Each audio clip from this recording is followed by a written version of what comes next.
Business করা ভালো, but এত বেশি গ্লোরিফাই করার কিছু নাই এখানে। উদ্যোক্তা হয়েই যে শুধুমাত্র মানি মেক করা যায় বিষয়টা তাও না। আপনি যদি চিন্তা করেন সেকেন্ড অপশন, আপনি কখনোই ব্যবসায় ভালো করবেন না ভাই।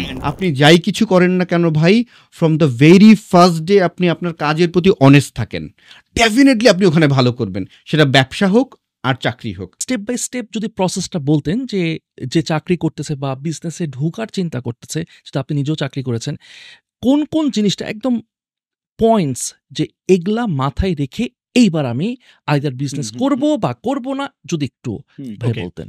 জি, নাম্বার 1, আমরা অনেকেই যেটা করছি ইদানিং সোশ্যাল মিডিয়াতে ঢুকলেই দেখা যাচ্ছে, জি, এন্টারপ্রেনারশিপকে বিজনেস করাকে খুব বেশি গ্লোরিফাই করে ফেলতেছি। আসলে আমরা যদি অ্যাজ এ নেশন ওয়াইড চিন্তা করি বা সারা পৃথিবীর কথা চিন্তা করি, সো বিজনেস করা ভালো, বাট এত বেশি গ্লোরিফাই করার কিছু নাই এখানে। এটা একটা প্রফেশন, যেই মানুষটা জব করছে ডেফিনেটলি সেটাও একটা প্রফেশন। সো প্রত্যেকটা জিনিসকেই গ্লোরিফাই সমানভাবে হওয়া উচিত। বাট আমরা এইখানে আসলে একটা ভুল কাজ করে ফেলছি। সেই ভুল কাজটা হচ্ছে মনে করছি বিজনেসটাই একটা গ্লোরিফাই হওয়ার মতো জিনিস, আর যারা চাকরি করছে এটা মনে হয় কিছুই না, এটা মনে হয় কোনো কাজই না। সো প্রথম কথা হচ্ছে এটা ভাবার কোনো সুযোগ নাই ভাই, বিকজ যারা বিজনেস রান করছে তাদের কন্ট্রিবিউশন অনেক বেশি। যারা আপনার আমার কোম্পানিতে কাজ করছে তারাই কিন্তু আপনার আমার কোম্পানিকে বাঁচিয়ে রাখছে। আমরা হয়তো সামনে ফ্রন্ট এন্ডে থেকে তাদের পারফরমেন্স করতে হেল্প করতেছি, বাট তাদের কাজটাকেও কোনোভাবেই নেগলেক্ট করার সুযোগ নাই। এবং সবাইকে কখনোই উদ্যোক্তা হতে হবে না, এবং উদ্যোক্তা হয়েই যে শুধুমাত্র মানি মেক করা যায় বিষয়টা তাও না। পৃথিবীতে অনেক ইতিহাস আছে যারা জব করেও অনেক ভালো টাকা ইনকাম করে, তাদের ফিনান্সিয়াল ফ্রিডম আছে, তারা হ্যাপি লাইফ লিড করে, সারা পৃথিবী ঘুরে বেড়ায় এবং দে আর ডুইং এক্সেলেন্ট। সো আপনি যদি মনে করেন আপনি জব করবেন, দিস ইজ অলসো ফাইন। আপনার কাজটাকেই আপনি প্রপারলি করেন, পুরো প্যাশন দিয়ে করেন, এবং আমি বলবো 9টা 5টা মাথায় রেখে কাজ করেন না, ভালো লাগা থেকে কাজ করেন, ওইখানে পারফরমেন্স বিল্ডিংয়ের জন্য কাজ করেন। চোখ বন্ধ করে আপনি ভালো মানি মেক করবেন, ফিনান্সিয়াল ফ্রিডম আসবে এবং খুব অল্প টাইমেই আগিয়ে যাবেন। একটা জিনিস মাথায় রাখেন, ম্যাক্সিমাম কোম্পানির হেড অফ ডিপার্টমেন্ট দেখেন, এখন যতগুলো মাল্টিন্যাশনাল কোম্পানি থেকে শুরু করে লোকাল কংগ্লোমারেট দেখবেন মোটামুটি 30 থেকে 35-এর মধ্যে সিইও, 30 থেকে 35-এর মধ্যে হেড অফ HR, 30 থেকে 35-এর মধ্যে হেড অফ দ্য ডিপার্টমেন্ট হয়ে যাচ্ছে। সেম এইজের অনেককেই দেখতে পাবেন, তারা হয়তো ম্যানেজার হয়েছে, অ্যাসিস্ট্যান্ট ম্যানেজার হয়েছে, পিছনে পড়ে আছে। তার মানে কি, যে বড় হচ্ছে ডেফিনেটলি সে এক্সট্রা অর্ডিনারি কিছু করেছে। তারপর এই জন্যই কিন্তু সম্ভব 30 থেকে 35 বছর বয়সের মধ্যে তারা বড় কোম্পানিগুলোর লিডিং পজিশনে আছে। আর যারা এই টাইমের মধ্যে যেতে পারে না, ম্যাক্সিমামই তারা আর যেতে পারে না।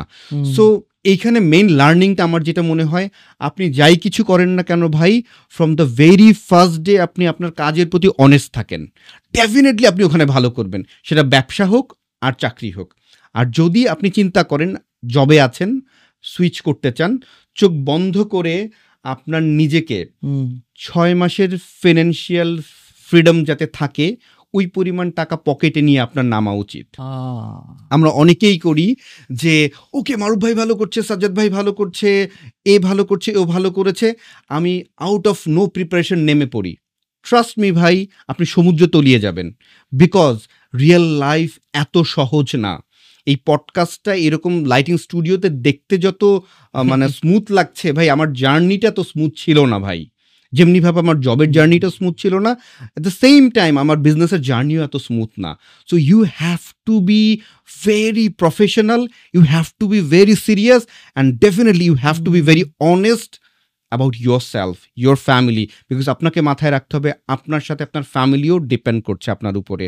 সো ওই জায়গাটা মাথায় রেখে মিনিমাম 6 মাস থেকে 1 বছরের ফিনান্সিয়াল প্ল্যানিং আপনার থাকতে হবে, এবং ডেফিনেটলি আপনি সময় করে নামবেন, এবং নামার পর আপনার মাথায় রাখা যাবে না যে বিজনেস ভালো না হলে আবার জবে ফেরত যাব। আপনি যদি চিন্তা করেন সেকেন্ড অপশন, আপনি কখনোই ব্যবসায় ভালো করবেন না ভাই। ফ্যান্টাস্টিক। প্ল্যান বি করেই তো there is no plan b. আপনি বিজনেস শুরু করেছেন, আপনাকে এখানেই সাকসেস হতে হবে, এইখানে সাকসেস হওয়ার জন্য আপনার 5টা অপশন থাকতে পারে, সাকসেস অর সাকসেস, অপশন 2টা। You have to be success or you have to be success, there is no alternative option. আপনি আবার জবে ফিরে যাবেন, কিচ্ছু করতে পারবেন না ভাই। কোনোভাবে যদি একবার ব্যবসা বন্ধ করে জবে গিয়েছেন, জীবনে জবে ভালো করবেন এবং জীবনে টপ পজিশনে যেতে পারবে না, সারা জীবনের একটা ব্যর্থতা কাজ করবে, নিজের প্রতি আস্থা কমে যাবে, কনফিডেন্ট কমে যাবে, পারফরমেন্স কমবেই ভাই। So you have to be serious, because আপনি সারা জীবনের একটা সিরিয়াস ডিসিশন নিচ্ছেন।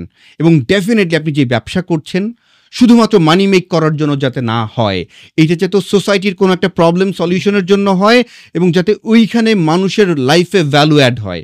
আপনি মানুষের লাইফে ভ্যালু অ্যাড করতে পারলে বাই প্রোডাক্ট আপনি মানি মেক করবেন ভাই, তখন লাইফটা বিউটিফুল, যখন আপনি মানুষের লাইফে ভ্যালু অ্যাড করতে পারতেছেন।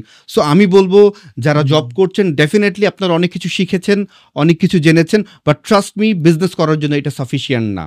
বিকজ আপনি যখন বিজনেসে নামবেন তখন জানবেন আপনি কত কিছু জানেন না। সো প্রত্যেকটা জিনিস জিরো থেকে স্টার্ট করতে হবে, তখন আপনাকে মাথায় রাখতে হবে আপনার রিলার্নিং অ্যাবিলিটি আছে কিনা।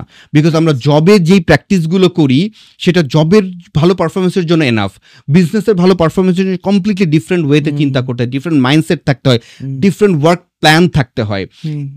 সেম কাজটা আমি যেভাবে চিন্তা করি, অ্যাট দ্য সেম টাইম আমার কোম্পানির যে হেড অফ ডিপার্টমেন্ট আছে তার থিঙ্কিং প্রসেস ডিফারেন্ট, ঠিক আছে। সো এই জায়গাগুলো চিন্তা ভাবনা করে যদি কেউ বিজনেসে আসতে চায় ডেফিনেটলি ওয়েলকাম। বিকজ আমি মনে করি বাংলাদেশে যদি কেউ ব্যবসা করতে না পারে, পৃথিবীর অন্য কোথাও গিয়ে সে ব্যবসা করতে পারবে না। বাংলাদেশ ইজ এ প্লেস সেইখানে বিজনেস করার জন্য মানে চমৎকার একটা প্লেস। যদি জিজ্ঞেস করেন কেন, আমি বলবো বাংলাদেশ এত ছোট একটা দেশ এবং আমি বাংলাদেশকে বলি 20 কোটি মানুষের দেশ। সো 20 কোটি মানুষ যদি ডেইলি খায় এবং ঘুমায়, যেই পরিমাণ টাকা রোল করে, এটিতে আপনি যে কোনো ব্যবসা দাঁড় করিয়ে ফেলতে পারবেন, যেটা আপনি অন্য কোথায় পাবেন পৃথিবীর বলেন? আপনি কোথায় যাবেন? দেখেন জাপানিজরা বাংলাদেশে এসে ইনভেস্ট করছে, চাইনিজরা বাংলাদেশে ইনভেস্ট করছে, ওয়াই? আমাদেরকে কনজিউমার ভেবে। Exactly. So this land is for business. That's true.